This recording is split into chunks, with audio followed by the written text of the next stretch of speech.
नमस्कार, मैं हूं संजय शर्मा। आप देख रहे हैं 4PM न्यूज नेटवर्क। बाप रे बाप, मोदी जी ने कितना बड़ा एहसान कर दिया। 45 मिनट तक एयरपोर्ट में बैठ गए कि बच्चे कहीं फंस ना जाए पेपर देने में। देखिए कितना दिल उनका बड़ा है बच्चों के लिए। यहाँ सालों से बच्चे तबाह हो रहे हैं, सुसाइड कर ले रहे हैं, तबाह हो जा रहे हैं, तब मोदी जी को याद नहीं आया। काकरोच पार्टी ने दिल्ली में प्रदर्शन क्या किया, नौजवानों ने ऐलान क्या किया कि विश्व गुरु जी अब हम आपको बताते हैं कि सत्ता कैसे जाती है। तो विश्व गुरु जी 45 मिनट तक एयरपोर्ट पर बैठ गए। ये है नौजवानों की ताकत। जिधर नौजवानी चलती है उधर देश की हवा चलती है। केपी मलिक जी ने पूछा मैंने कि क्या भारतीय जनता पार्टी समझती है कि देश के लोग मूर्ख हैं, इस तरह का नाटक करेंगे और नौजवान समझ जाएंगे बड़ा साहब 45 मिनट तक के लिए जाम किया। अरे धर्मेंद्र प्रधान को बर्खास्त क्यों नहीं किया गया? ये तय क्यों नहीं किया गया कि अगर परीक्षा रद्द होती है, परीक्षा लीक होती है, तो जिम्मेदार एजेंसी को 50 करोड़ रुपए जुर्माना देना पड़ेगा, बच्चों के फीस के दुगने पैसे वापस करने पड़ेंगे। मंत्री नेता अपने भ्रष्टाचार में दिन रात नए आयाम करते रहते हैं और नौजवान और छात्र परेशान होते रहेंगे। अब ये इस मुल्क में चलने वाला नहीं है। केपी मलिक से मैंने पूछा कि क्यों नहीं नृपेंद्र मिश्रा और चंपत राय जेल भेजे जा रहे हैं। बुलडोजर और एनकाउंटर क्या केवल गरीब का होता है, दलित का होता है, पिछड़ों का होता है? पंडित जी महाराज पे कृपा कौन करेगा? जबरदस्त बातचीत है, दिल थाम के सुनिए केपी मलिक जी की बातचीत, आपको अच्छी लगेगी। 4PM न्यूज नेटवर्क में बहुत बहुत स्वागत है केपी मलिक साहब आपका। आप कितना भी बहुत बहुत धन्यवाद, बहुत बहुत वेलकम। बहुत बहुत धन्यवाद संजय जी। बहुत जबरदस्त आपकी शर्ट लग रही है। हालांकि आज चश्मा आपका बदला हुआ है, आज आपने पत्रकारों वाला चश्मा पहना हुआ है, मुंबई वाला चश्मा नहीं है आपका। शर्ट तो मुंबईया है आपकी। बहुत बहुत बधाई, शुभकामनाएं आपको। आप जो आती हैं सबसे पहले मेरी खिंचाई शुरू करते हैं। बहन मायावती का याद आई मुझे, तो मैंने नीली शर्ट पहन ली। जी जी जी मलिक साहब, दिल बदल गया मेरा, प्रधानमंत्री पे प्यार आ गया मुझे। अब मैं प्रधानमंत्री जी की आलोचना नहीं करूंगा, विश्व गुरु की कोई आलोचना नहीं करूंगा। आप दिल देखिए, अपना भाई विश्व गुरु जी लौट के आ रहे थे, लेकिन लगा कि अगर एयरपोर्ट से निकलेंगे तो जाम ना लग जाए। 45 मिनट इंतजार किया उन्होंने छात्रों की परीक्षा को लेकर। दुनिया का कोई प्रधानमंत्री ऐसा नहीं कर सकता। कितना बड़ा दिल है छात्रों के लिए। गोदी मीडिया दिन रात अब एक ही चालीसा पड़ेगी, सुबह से पढ़ रही है कि देखो प्रधानमंत्री जी ने छात्रों के लिए 45 मिनट इंतजार किया। एक एनडीटीवी के पत्रकार है, वो शिक्षा मंत्री की तारीफों के पुल बांधने की, एक बीमार लड़की थी उसके लिए ये सुविधा दे दी, वो सुविधा दे दी। अब तो सब ये काकरोच पार्टी वार्टी है, नौजवान, इन सबको नहीं बात करना चाहिए प्रधानमंत्री के खिलाफ। कितना उदार हृदय है कि बताइए, कौन 45 मिनट इंतजार करता है? फंस रहे हो बच्चे, फंस रहे हो। तो ये महान प्रधानमंत्री है, कितना ख्याल है इनको छात्रों का, नौजवानों का। दिल से सम्मान निकल रहा है। आपके मन में भी आया है सम्मान? इसको देखकर नहीं आया मलिक साहब? नहीं, मेरे मन में तो सम्मान पहले से ही है, और वो सम्मान आप जानते हैं। एक तो मैं आपसे ये जानना चाह रहा हूं, आप जो प्रधानमंत्री जी के बारे में बता रहे हैं, प्रधानमंत्री जी जिस रूट से एयरपोर्ट से प्रधानमंत्री निवास आते हैं, उस रास्ते पे कितने शिक्षा केंद्र थे जहां पे परीक्षा हो रही थी, वो बताया जाए। दूसरा ये बताया जाए कि उससे जाम कहां लग रहा था प्रधानमंत्री जी के आने से। प्रधानमंत्री जी का काफिला 10 मिनट में निकल जाता है। ये देखिए क्या करते हैं, ये मुद्दों को डाइवर्ट करते हैं संजय जी, और ये चाहते हैं कि चर्चा दूसरे विषय पर होती रहे, और उससे अछूते आप जैसे लोग भी नहीं रह पाते, जिनको आलोचक कहते हैं। हम तो मानते हैं आप भी आलोचक हैं, लेकिन आप भी उन मुद्दों में उलझ के रह जाते हैं।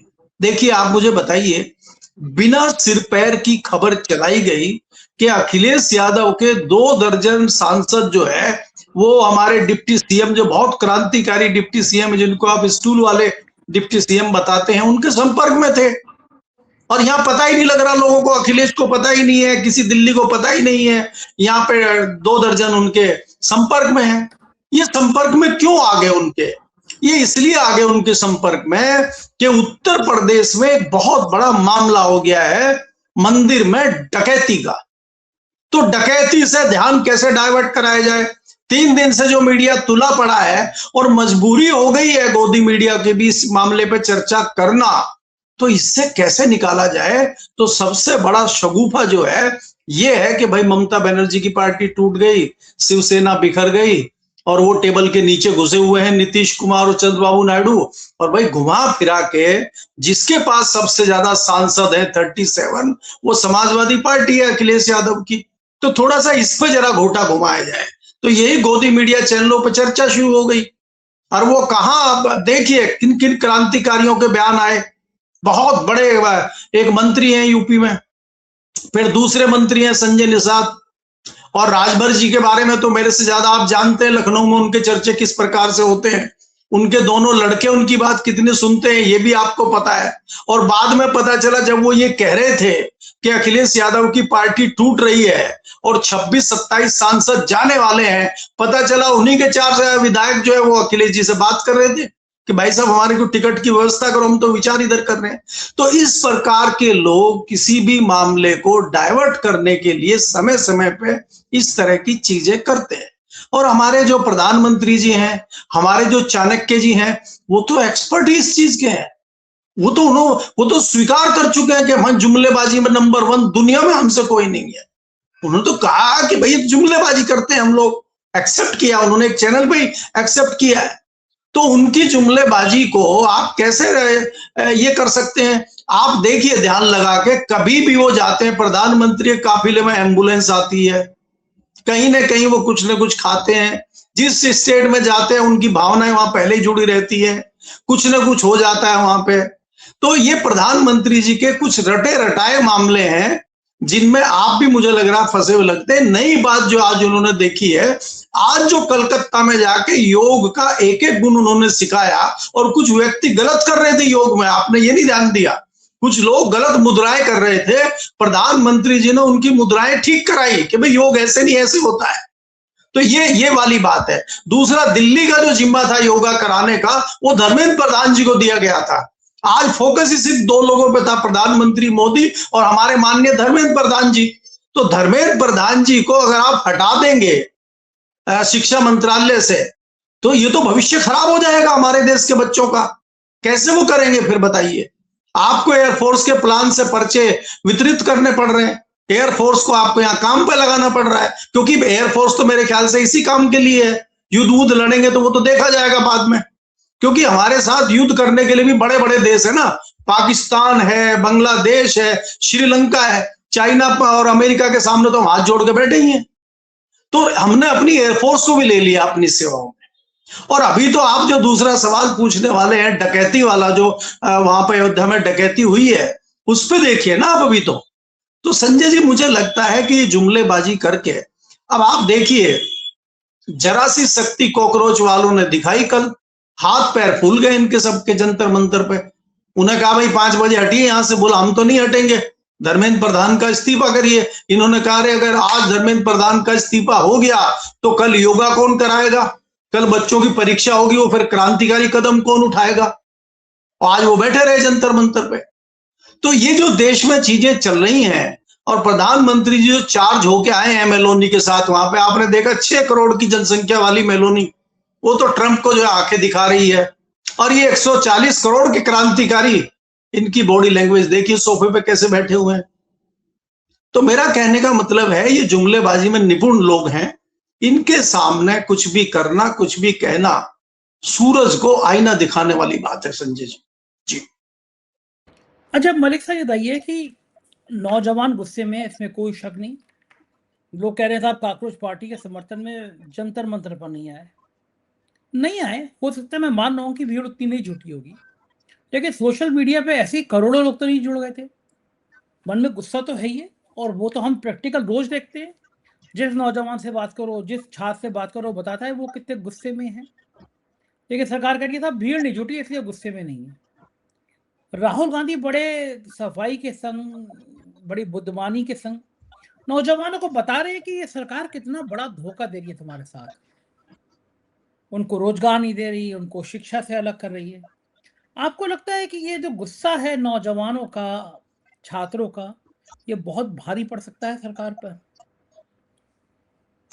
देखिए संजय जी, अगर आप देखें जो कोटा में राहुल गांधी का प्रोग्राम हुआ है, और आपको मालूम है कि राजस्थान में भारतीय जनता पार्टी की सरकार है, राहुल गांधी के प्रोग्राम को फेल करने के लिए सरकार ने पूरे जतन किए थे, लेकिन वो जतन उनके चल नहीं पाए, क्योंकि युवाओं का गुस्सा उनको भी दिखाई देता है। अगर बहुत ज्यादा दमन की प्रक्रिया करेंगे, बहुत ज्यादा रोकथाम करेंगे, तो कहीं संघर्ष ना बढ़ जाए, इसके सोचते हुए सरकार बैकफुट पे आ गई। यही काम जंतर मंतर पे दिल्ली में हुआ। इसमें कोई दो राय नहीं है कि जो देश का नौजवान गुस्से में है। संजय जी, गुस्से में इसलिए है कि युवा बेरोजगार डिग्री लेके घूम रहा है, उसकी नौकरी नहीं है, नौकरी के नाम पे आप मजाक कर रहे हैं, पर्चे लीक हो रहे हैं, कोई भी परीक्षा होती है वो रद्द हो जाती है। आप युवाओं के साथ पिछले 10 साल से मजाक करते हैं।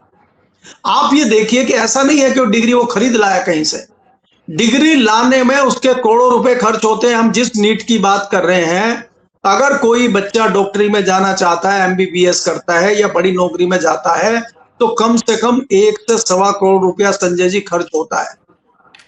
मैं भुक्तभोगी बैठा हूं, मैंने अपना घर बेच के दोनों बच्चों को पढ़ाया है, और जबकि मेरे बेटे ने एमबीए किया हुआ है और बेटी तो एमबीए करने गई ही नहीं। वो बोली इतने पैसे क्यों खर्च करने पापा, उसने तो प्रोडक्ट डिजाइनिंग में किया है, लेकिन हमें उसका भी 15 लाख रुपया खर्च करना पड़ा, और मेरे पास इतने पैसे नहीं थे, इसलिए मैंने अपना घर बेच दिया। तो आप ये सोचिए कि उस परिवार की भावनाओं को देखिए। अगर किसी के घर में 1 बच्चा है, 2 बच्चा है, उन्होंने कैसे करोड़ों रुपए अपने बच्चों पे खर्च किए हैं, और जब वो बच्चा शाम को उदास होके आता है घर पे, तो उस बच्चे के ऊपर क्या बीतती होगी और उस परिवार के ऊपर क्या बीतती होगी। लेकिन ये तो नंग लोग हैं, इनको तो फर्क पड़ता नहीं है।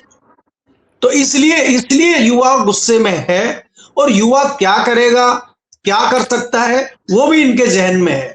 इसलिए धीरे धीरे जिस रास्ते पे राहुल गांधी जा रहे हैं, आने वाला समय ये होगा संजय जी, क्योंकि राहुल गांधी भी समझ चुके हैं कि ये जो रटे रटाए मुद्दे हैं राजनीति के, बेरोजगारी, महंगाई, भ्रष्टाचार, इससे काम चलने वाला है नहीं। अब आपको असली मुद्दे पे आना पड़ेगा, और असली मुद्दा युवाओं का है। देखिए, जहां देश और दुनिया तरक्की की बात कर रही है, चाइना एआई की तरफ बढ़ रहा है, और हम जो है वापसी की तरफ चल रहे हैं। हम मंदिरों की, मठों की बात कर रहे हैं, और उनमें डकैती की बात कर रहे हैं। वहां डकैती चल रही है। आप बताइए, पिछले 10 साल में बता सकते हैं कोई बड़ा शिक्षा संस्थान देश में बनाओ, कोई बड़ा स्वास्थ्य संस्थान देश में बनाओ, कोई दूसरा कोई टेक्नोलॉजी पे हम लोग चले हों। आप तो 2 करोड़ रोजगार हर साल देने की बात कर रहे थे, जहां आपने 2 लाख रोजगार दिए हो 1 साल में, उसका डाटा आप दे दीजिए। खुलेआम डकैती हो रही है रोजगार में, जहां रोजगार दिए जा रहे हैं। संजय जी, खबरें ये हैं, दिल्ली यूनिवर्सिटी जैसे संस्थान में या दूसरे जवाहरलाल नेहरू यूनिवर्सिटी में अगर आप देखेंगे, सीधे सीधे भ्रष्टाचार और लूट चल रही है। तो ये युवाओं को समझ में आ रहा है, उनको दिख रहा है, वो भुक्तभोगी है जी। लेकिन लोग कहते हैं कि नौजवान सड़क पर आके भी कर क्या लेगा, मतलब वो सरकार को लगता है कि नौजवानों के वोट डलेंगे नहीं, वोट डालने आएंगे नहीं, तो पे फर्क क्या पड़ेगा। सरकार तो एक तसल्ली के संग बैठी है, ऐसा होगा क्या? नहीं, देखिए संजय जी, ये जो तसल्ली सरकार की है, ये कुछ दिनों की है। देश में युवा 55 से 60% है, और उसमें से अधिकतर आज की डेट में बेरोजगार है। ये ज्यादा दिन मामला चलेगा नहीं। और ये जो तस्वीरें आप देख रहे हैं बीच बीच में, जिस प्रकार से आप सांसदों को तोड़ रहे हैं, खुलेआम लोकतंत्र का हनन आप कर रहे हैं, इससे युवा भी अछूता नहीं है। और सबसे बड़ा मुद्दा जो आज की डेट में पिछले 1 हफ्ते से हम देख रहे हैं, जिस प्रकार से आपने देखा, अगर विपक्ष अपना कुछ काम करता है, राहुल गांधी पे आरोप प्रत्यारोप लगाने में इन्होंने कमी नहीं छोड़ी। उत्तर प्रदेश में मुख्य विपक्षी दल अखिलेश ने जब कहा कि भाई राम मंदिर में चोरी हो रही है, राम मंदिर से पैसा गायब है, राम मंदिर से आभूषण गायब है, तो उनको किस तरह से घेरा गया। उनकी जो बेटी है, अभी मुझे लगता है बालिग भी नहीं होगी, उसके ऊपर किस प्रकार की टिप्पणियां, किस प्रकार से घेरने का काम इनके अंधभक्तों ने किया। तो ये किसी भी स्तर पर जा सकते हैं। और आज वही चीज यहां पहुंच गई है, जब ये उसमें गिर गए हैं, तो जो सर्वे सर्वा हैं, जो मठाधीश हैं, वही कहने लगे हैं कि ये चोरी नहीं है, ये गबन नहीं है, ये हेरा फेरी नहीं है, ये डकैती है। अब हमने कहा ये खुद ही डकैती बता रहे हैं। तो और ये तो पहले कह रहे थे, 4 दिन पहले कह रहे थे कि देखिए सरकार ने कितनी जल्दी संज्ञान लिया है, एसआईटी बना दी है, और आप लोगों को भी खुश होना चाहिए और आप लोगों को भी सरकार की सराहना करनी। ये पत्रकारों से ही सराहना करा रहे थे सरकार की कि एसआईटी बन गई। संजय जी, मेरा पूरा जीवन बीत गया पत्रकारिता में, हमने दुनिया भर की एसआईटी बनती हुई देखी है। मेरा जो अंदाजा है, करीब जो है 100 के लगभग, 100 से कुछ कम होंगी, 100 के लगभग एसआईटी तो यूपी में बन चुकी है। और आप बताइए, अगर आपके पास किसी एसआईटी का डाटा हो, देश में अनेकों एसआईटी बनती है, किसी एसआईटी का डाटा आया हो, दूध का दूध पानी का पानी हुआ हो, और क्या अनोखी बात है कि कोई एफआईआर नहीं है, कोई शिकायत नहीं है, और एसआईटी आ गई। और एसआईटी और मुख्यमंत्री जी कह रहे हैं कि भाई अगर ऐसे जो है कोई भी र्यूमर फैलाने की जरूरत नहीं है, अगर किसी के पास तथ्य है तो एसआईटी को दे। अच्छा चलो ठीक है, मेरे पास तथ्य है, मैं एसआईटी को देना चाहता हूं। कहां है एसआईटी? एसआईटी का कोई नोटिफिकेशन है? एसआईटी की कोई डिटेल है? आप तो जो भी करते हैं, उद्घाटन करते हैं किसी गली का, वहां छोटे से रोड का उद्घाटन करते हैं, आपका सूचना विभाग जो है वो तुरंत तान देता है सोशल मीडिया पे। ये एसआईटी का कुछ सोशल मीडिया पे दिखाई नहीं दे रहा है। कौन कौन है एसआईटी में? उसमें उसके मोबाइल नंबर हो, कोई ईमेल नंबर हो, कोई फोन नंबर हो, कोई कुछ हो तो हम संपर्क करें उनसे, या दीवार में टक्कर मारे वहां जाके एसआईटी में। एसआईटी कहां है? तो ये भ्रमित करने का मामला है और एसआईटी बनाने का मामला है कि मामला धीरे धीरे ठंडा हो जाए। अब एसआईटी ने जांच कर ली है, देखिए कितनी जल्दी, 4 दिन में जांच कर ली है, और रिपोर्ट हो सकता है कल मुख्यमंत्री जी को चली जाएगी और फिर सबको फांसी की सजा हो जाएगी। आप देखिएगा उसमें जो नीचे के 2-4 लोग होंगे, किसी को सस्पेंड कर दिया जाएगा, किसी की नौकरी चली जाएगी, किसी को हो सकता है भाई एफआईआर करके पुलिस ले जाए। लेकिन इनका क्या होगा? ये जो चंपत राय बंसल जी बैठे हैं, जो माल पेल रहे हैं, ये 89 से लेकर शिला पूजन से लेकर आज तक इन पे कभी जमीनों के आरोप लगते हैं। अगर संजय सिंह आम आदमी पार्टी वाले जमीन के आरोप लगाते हैं तो उनके खिलाफ सारे मोर्चे आ जाते हैं। अगर अखिलेश यादव कोई आरोप लगाते हैं तो उनकी बेटी के ऊपर आरोप प्रत्यारोप शुरू कर देते हैं। तो ये किसी को भी बकस नहीं रहे हैं। तो हमें तो नजर ये बनी हुई है कि ये जो मठाधीश लोग बैठे हुए हैं, चंपत राय जी, अनिल मिश्रा जी, बाकी लोग जो हैं, और नपेंद्र मिश्रा जी तो निर्माण समिति के अध्यक्ष ही थे। ये तो मुलायम सिंह के जमाने से इंटरेस्ट ले रहे हैं अयोध्या में और राम मंदिर में। इन्होंने तो बताते हैं गोली का आदेश भी इन्होंने ही दिया। अच्छा, गोली का आदेश भी यही देंगे, डकैती भी यही बताएंगे, और अध्यक्ष भी यही बनेंगे मंदिर समिति के।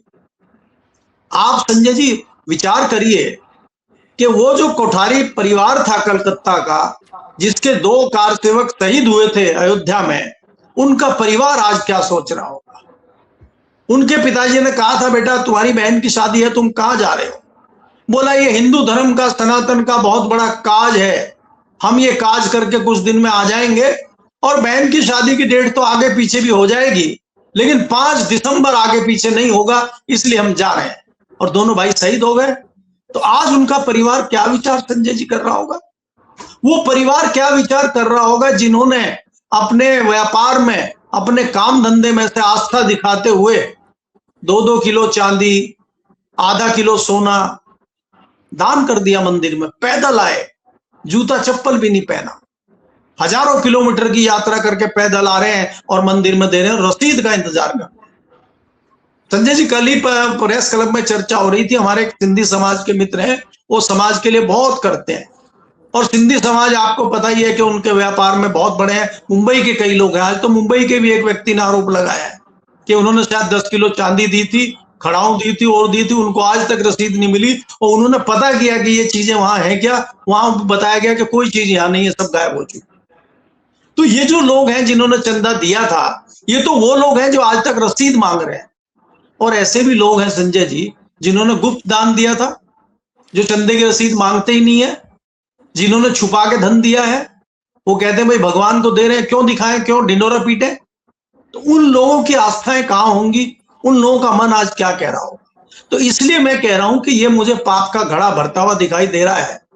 और ये जो अब चोरी को, हेरा फेरी को और इस गबन को डकैती बता रहे हैं, तो डकैती बनाने का इनका मतलब ये है कि ये खुद चाहते हैं कि हमें जो है अलग कर दिया जाए और हमारा नाम इतिहास में आए। और इन्होंने ही तो घोटाला खोला था, इन्होंने ही तो कहा था। नहीं तो लोग कह रहे थे 5 लाख चोरी हो गए, फिर बाद में नहीं 7.5 करोड़ चोरी हो गए, फिर किसी ने कहा नहीं 200 करोड़ चोरी हो गए। अरे हमने कहा ये चोरी नहीं है, ये डकैती है, डकैती अरबों की डकैती है। तो इसलिए शायद लोग हमें सिंपैथी करेंगे और चैनलों पे बैठ रहे। देखिए कोई चैनल नहीं छोड़ रहे संजय जी। पहले मीडिया इनकी बाइट लेने के लिए इनके पीछे घूमता था। जब ये प्रधानमंत्री के एडवाइजर थे, अगर कोई फोटोग्राफर प्रधानमंत्री का फोटो खींचता था तो ये साइड पे हट जाते थे। आजकल ये चैनल पे बैठ के इंटरव्यू दे रहे हैं और डकैती बता रहे हैं। तो ये क्या है, ये समझने की जरूरत है, इसको डिकोड करने की जरूरत है कि नपेंद्र मिश्रा जी एकदम से अयोध्या मंदिर में डकैती क्यों बता रहे हैं। मेरा सवाल ये है जी। सबसे बढ़िया बात है, चोर खुद कहने लगे कि चोरी हुई है। अरे भैया, ट्रस्ट के अध्यक्ष आप हो, जमीन आपके सामने सब, और सारे अखबार वालों ने सबसे पहले हमने छापी थी कि सुबह जमीन 2 करोड़ की थी, रात को 18 करोड़ की हो गई। तो क्या आंखें बंद थी?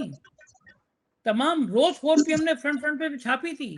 मंदिर की छत लीक हो गई तो नृपेंद्र मिश्रा घर पे सो रहे थे। अपने बेटे को चुनाव में लड़ाना चाहते थे, वो तो राम जी की कृपा हो गई, चुनाव हार गया वो। मुझसे कोई कह रहा था कि इस बार मोदी जी बड़ा कड़ा फैसला लेने वाले, नृपेंद्र मिश्रा और चंपत राय को जेल भेजेंगे। बोलता है ऐसा क्या? नहीं संजय जी, वो तो जुमला है। मैं तो इस पर बिल्कुल विश्वास नहीं कर सकता। ये कतई जेल नहीं जाएंगे। इनके यहाँ देखिए 2 चीजें, कोई गारंटी मोदी जी ने सबको दी हुई है, किसी का इस्तीफा नहीं होगा, कोई जेल नहीं जाएगा। चंपत राय जी का भी इस्तीफा नहीं होगा, उनको हटाया जाएगा और हटा के यहाँ से बड़ी जगह प्रमोशन दिया जाएगा। जिस एनटीए की आप बात कर रहे हैं, जिस परीक्षा की आप बात कर रहे हैं, जिस व्यक्ति को एनटीए से हटाया था, उनको कृषि मंत्रालय का सचिव बनाया है। तो उनका प्रमोशन हुआ है, डिमोशन हुआ है। तो पता चला कि चंपत राय जी का प्रमोशन होने जा रहा है, उनका डिमोशन नहीं होगा। वो अयोध्या से हटके कहीं दूसरी जगह चले जाएंगे। हो सकता है कि उनको मथुरा भेजा जाए, क्योंकि जो अयोध्या में तो जो होना था हो गया। अब अगला जो खेला होगा, अब माल हाँ मथुरा से हाँ, आएगा। अब माल मथुरा से आएगा। तो हो सकता है कि चंपत राय जी की आवश्यकता जो है मामला चंपत करने के लिए, मथुरा चंपत कर दिया जाए, चंपत हो जाइए मथुरा। तो ये भी तो प्लान हो सकता है। और प्लान में आप दिखाइए इस तरह से। अब मोदी जी तो कहानी घड़ने में बहुत तेज है भाई। घड़ दी ना कहानी उन्होंने कि देखिए मोदी जी 45 मिनट एयरपोर्ट पे बैठे रहे ताकि किसी परीक्षार्थी की कोई जाम में ना फंस जाए, परीक्षा ना छूट जाए। एक एक व्यक्ति का ध्यान रखते हैं। तो क्या पता उन्होंने कृष्ण भक्तों का ध्यान रखा होगा। देखिए राम भक्तों का तो हमने भला कर दिया, उनकी तो हमने चरण खड़ाऊ और चांदी की सिलाई पे दी। अब असली माल तो कृष्ण भगवान के यहाँ भी तो आएगा। और वहां तो ये जितने यादव हैं मथुरा के और आगरा के जाट हैं, वो तो पागल हो जाएंगे। जाट तो अपनी जमीनें बेच के देंगे वहां अपने भगवान को। अरे ये तो हमारे भगवान है भैया, और मंदिर बन रहा है इनका। ये तो औरंगजेब ने जो है यहाँ पे बराबर में मस्जिद बना दी थी, और ये तो जो है मोदी जी ठीक करा सकते हैं। तो वो तो आ जाएंगे लोग, तो खेला तो वही होगा। तो ये भी प्लान हो सकता है जी। बिल्कुल ठीक कह रहे हैं मलिक साहब आप। और एक आखिरी सवाल, एक एनकाउंटर हुआ है बिहार में। लोग कह रहे हैं कि ऊंची जाति का था मरने वाला, इसलिए गोदी मीडिया के वो पत्रकार जो अब तक योगी आदित्यनाथ के एनकाउंटर की बड़ी वाई करते थे चैनल में बैठ के, जो बुलडोजर व्यवस्था को सही बता रहे थे, अब एक ब्राह्मण का एनकाउंटर हो गया तो दर्द हो रहा है। ये लोग कभी किसी दलित के एनकाउंटर पे, किसी मुसलमान के एनकाउंटर पे नहीं बोले। मैं हमेशा कहता था कि एक दिन नंबर तुम्हारा भी आएगा, लगेगी आग तो आएंगे फिर कई घर जद में। ऐसा नहीं है कि सिर्फ यहाँ हमारा मकान है, मकान आपका भी है। और मुझे तो लखनऊ की घटना अभी तक याद है। योगी आदित्यनाथ की सरकार बनी थी, एक एप्पल कंपनी का बड़ा मैनेजर अपनी महिला मित्र को छोड़ने जा रहा था। 2 सिपाही आए, शायद शराब पिए हुए थे, रोका उसको कि कौन है लड़की। योगी रात में 1 बजे किसी लड़की के संग आप कैसे घूम रहे हैं? उसने कहा होगा कि मैं एप्पल का मैनेजर हूँ, छोड़ने जा रहा हूँ। कोई बात बड़ी, और उन सिपाहियों ने निकाल के गोली धाड़ से उसको गोली मार दी। पुलिस के हाथ जब आप हथियार देते हैं बुलडोजर चलाने की, कानून को रोंद कर बुलडोजर चलाने की अनुमति देते हैं, जब टांग पे गोली मारने का रिवाज चलाते हैं, तो फिर गोली किसी दिन आपके अपनों पे भी लगती है। ये बिहार से समझ आ रहा, तभी गोदी मीडिया के एंकरियां चिल्ला रहे हैं कि मामला ऊंची जाति से जुड़ा है। क्या एनकाउंटर पे सवाल ऊंची और पिछड़े और दलित को देखकर होना चाहिए?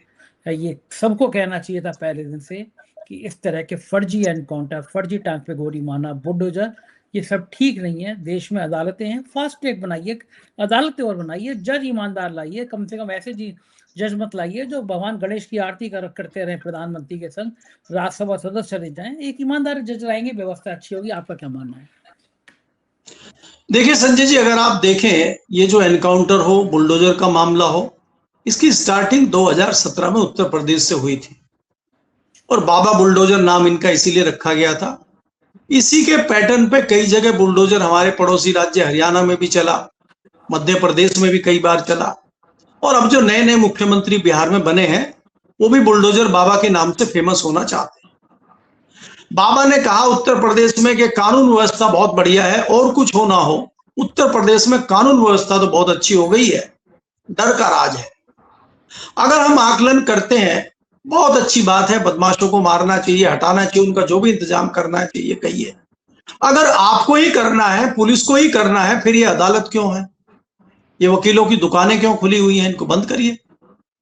अदालत पे इतना खर्चा क्यों किया जा रहा है? इनको बंद करिए जब पुलिस को ही सारा इंतजाम करना है।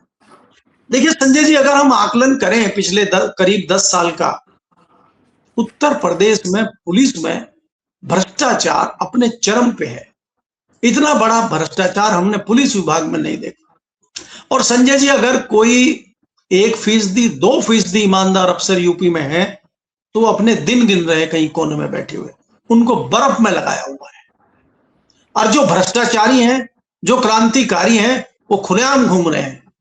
उनको गोली मारने की भी परमिशन है, उनको किसी को टांगने की भी परमिशन है, उनको बुलडोजर चलाने की भी परमिशन है। उसमें कई सारे तथाकथित अधिकारियों को, पुलिस अधिकारी, छोटे बड़े अधिकारियों को आप समय समय पे देखते रहते हैं। कोई गदा लेके चल रहा है, कोई बंदूक लेके चल रहा है, कोई कहीं जाके नाटक दिखा रहा है। क्या एक पुलिस अधिकारी को अपनी इस तरह की रील बनाना, इस तरह के फोटो बनाना, इस तरह के वीडियो बना के सोशल मीडिया पर प्रचारित करना चाहिए? तो आजकल ये जो रिवाज आपने शुरू किया है, तो ये ठीक है, पहले कई सारे दूसरे लोगों के ऊपर इस प्रकार के एक्शन हुए, अब उसमें अपने ही लोग आ गए। यही लोग थे जो ताली बजा रहे थे, बाबा का सोटा बता रहे थे, बाबा का बुलडोजर बता रहे थे, अब फंस गए उसमें। अब देखिए, ये बात तो वो शेर आपने सुनाई दिया है। इसके अलावा इसमें एक और है किस्सा गांव वाला, कि एक किसान के यहाँ पे मुर्गियां थी और उन्होंने कई सारी मुर्गियां रखी हुई थी, और वो रोज एक मुर्गी को अपना निकाल के खा जाता था मार के। अब मुर्गियां सोचती थी आज इसका नंबर है, हमें क्या देखना, एक एक करके सब खत्म हो गए। अगर आप इकट्ठे आवाज नहीं उठाएंगे, जायज को जायज नहीं कहेंगे, नाजायज को नाजायज नहीं कहेंगे, तो यही परिस्थिति होगी। आज संजय जी, आप इस बात को कहें ना कहें, देखिए सब लोगों की ना हिम्मत है कहने की, ना फ्रंट पे आ सकते हैं, लेकिन अगर आप इसका ग्राउंड पे विश्लेषण करते हैं, आज मैंने 2 प्रोग्राम किए थे 4 PM पे, तीसरा प्रोग्राम आपका है। मेरे पास दोपहर से लेके अभी तक कम से कम 45 फोन आ गए। जो लोग चैनल देख रहे हैं, जो दूसरे लोग हैं, उनका कहना यह है कि मलिक साहब आप बोल रहे हैं, हम लोग तो बोल भी नहीं पा रहे, हम तो शर्मिंदा हैं, हम तो आहत में डूबे जा रहे हैं। इस बात से आहत है कि हमने जो है अंधभक्ति कहलाया अपने आप को, हमने वोट दी, हमने चंदा दिया, हमने आस्था दिखाई, आज हमें लग रहा है कि हम ठगे गए और इन ठगों ने हमें जुमलेबाजी करके ठग लिया। तो धरातल पे जो आपके खिलाफ गुस्सा है, उसको ज्यादा दिन संजय जी आप नहीं रोक सकते। और गुस्सा दिखाने में सबसे आगे युवा होता है, सबसे ज्यादा युवा रिएक्ट करता है। अगर आप युवा को कंट्रोल, देखिए युवा कैसे कंट्रोल होगा, युवा कंट्रोल होगा, आप उसको रोजगार दीजिए, आप उसको धंधा दीजिए, आप उसके दूसरी चीजों में बहुत ज्यादा दिन उलझा नहीं सकते। आज खबर आई है कि आपने जो 2 फिल्में बनाई थी, वो पाकिस्तान वाली, नाम मैं उसका भूल गया हूं, अभी उसका पार्ट 2 भी आया है। पता चला है कि उन्होंने जो धुरंधर 2 जो आई है, धुरंधर 2 के जो वो हमारे मुंबई वाले, क्या नाम उनका, जो मेन रोल कर रहे हैं, उन्होंने कहा है कि हमें तो PMO से आई थी स्क्रिप्ट लिखी हुई, उस पर फिल्म बनी है, वो सोशल मीडिया पे चल रहा है। कि आप बताइए कि आप फिल्म भी बनवाएंगे आप ही धुरंधर, और उसमें अपनी ताली बजाएंगे? उस धुरंधर फिल्म में कई जगह दिखाया जा रहा है कि मोदी जी बोल रहे हैं, मोदी जी ने कह दिया है। ये क्या 2014 से पहले गलवान रिलीज नहीं होने दे रहे हैं, चीन के खिलाफ बोलने की हिम्मत नहीं है, उसके खिलाफ बोलने की हिम्मत नहीं है। मैं इसीलिए बोल रहा हूं कि चाइना के खिलाफ कुछ नहीं है, और पाकिस्तान में आप ये दिखाना चाह रहे हैं कि जैसे हमने पाकिस्तान में जाकर ना जाने क्या क्या कर दिया है। और जिन सुरक्षा सलाहकार को आपने रखा था, बड़े बड़े किस्से सुना के, हमें कहीं इतिहास में उनका कोई किस्सा नहीं मिल रहा है, सिवाय फिल्मों के, सिवाय कागजों। वास्तव में संजय जी, हमारे भी लोग परिचित हैं। मैं कई सारे आईबी के, रॉ के अधिकारियों को जानता हूं जो रिटायर हो चुके हैं। कई सारे बहुत अच्छे दोस्त हैं हमारे, हम कश्मीर गए उनके साथ। वो कहते हैं कुछ नहीं ऐसा, ये सब सगुफा है, वो सब सगुफा बता रहे, लेकिन आज ये हीरो बने हुए हैं। और भाई आप बताइए ना कि पिछले 10 साल में, 12 साल में आपने कौन सा करिश्मा कर दिया? हमें तो पीट के चल, आप ही कह रहे हैं कि हमारे यहां अगर मजदूर स्ट्राइक करते हैं नोएडा में, तो आपके मंत्री कहते हैं पाकिस्तान का हाथ है। आप कहते हैं पहलगाम में आके पाकिस्तानी मार गए। आप कहते हैं वो घटना जो भी होती है वहां पे पाकिस्तानी आ गए। पाकिस्तान ने आके हमारे लाहौर से लेकर दिल्ली तक कैमरे लगा दिए, बताइए, तो हम क्या सो रहे थे? तो हमारे सुरक्षा वाले क्या कर रहे थे? सुरक्षा सलाहकार जो प्रधानमंत्री गए, जिनके ऊपर अपने ऊपर मूवी बनवा रहे थे डोभाल साहब। तो मैं इसीलिए कहता हूं कि ये जुमलेबाजी बहुत ज्यादा दिन चलेगी नहीं। ये सारी परत दर परत खुल चुकी है, और ये संजय जी इनको भी समझ में आ गया, इसीलिए इन्होंने घमासान चलाया हुआ है सांसदों को तोड़ने का। अब सांसद भी कई लोग कह रहे हैं, देखिए मैं एक चीज और बहुत जिम्मेदारी के साथ आपके चैनल पे आज कह रहा हूं, चाहे शिवसेना के सांसद हो, उद्धव ठाकरे की पार्टी के, और चाहे ममता बनर्जी के सांसद हो, सयोनी घोष को खूब लोग गाली दे रहे हैं, लेकिन सयोनी घोष के दिल का तो पूछ लो। उसके भाई की पहले डेथ हो चुकी है, उसकी मां पहले मर चुकी है, उसके एक बाप है, उसके बाप कहां है? क्यों आई है वो? क्या है? उसकी भी तो कोई पीड़ा होगी। ऐसे कितने लोग हैं, कितनों को लालच दिया गया है, कितनों को डराया गया है, कितनों को धमकाया गया है। कई सांसदों ने, कई विधायकों ने यह कहा है कि अगर हम नहीं आएंगे तो पब्लिक पीट पीट के ही हमें मार देगी, और ये होगा कि माव लिंचिंग हो गई, इनके कहीं रिपोर्ट भी नहीं होगी, हमारी एफआईआर भी नहीं। इस तरह की चर्चाएं जमीन पे चल रही हैं संजय जी। तो जब मामला यहां तक बढ़ जाता है तो फिर वो एक न एक दिन फटता ही है जी। बिल्कुल ठीक कह रहे हैं मलिक साहब, और यही हालात हैं। बहुत बहुत शुक्रिया, आपने मुझे समय दिया बातचीत की, थैंक यू। ये देखिए केपी मलिक जी, पूरी बातचीत आपने सुनी। आप, मैंने कौन सा गलत कहा बताइए आप? गोदी मीडिया के वो चैनल है, वो पत्रकार जो अडानी के चैनल से लात मार के भगाया गया, जो दिन रात सेक्स की दवा बेचता है, वो बड़ा बड़ा आलाप कर रहा था। अरे भाई, कभी पिछड़े पे, कभी दलित के एनकाउंटर पे तुम लोग बोले हो? मैं बिल्कुल ये मानता हूं कि भरत तिवारी का एनकाउंटर गलत हुआ, देश में किसी का भी एनकाउंटर नहीं होना चाहिए, लेकिन क्या ऊंची जाति के एनकाउंटर ही दिखाई देंगे? पिछड़े और दलितों के एनकाउंटर दिखाई नहीं देंगे? पुलिस के हाथ में वो ताकत दी जा रही है, किसी दिन आपके और मेरे परिवार के लोग भी ऐसी गोली से मारे जाएंगे। अगर मैं गलत कह रहा हूं तो मुझे टोकिएगा, कमेंट करके बताइएगा क्या मेरी बात सही है या गलत। शुक्रिया, थैंक यू।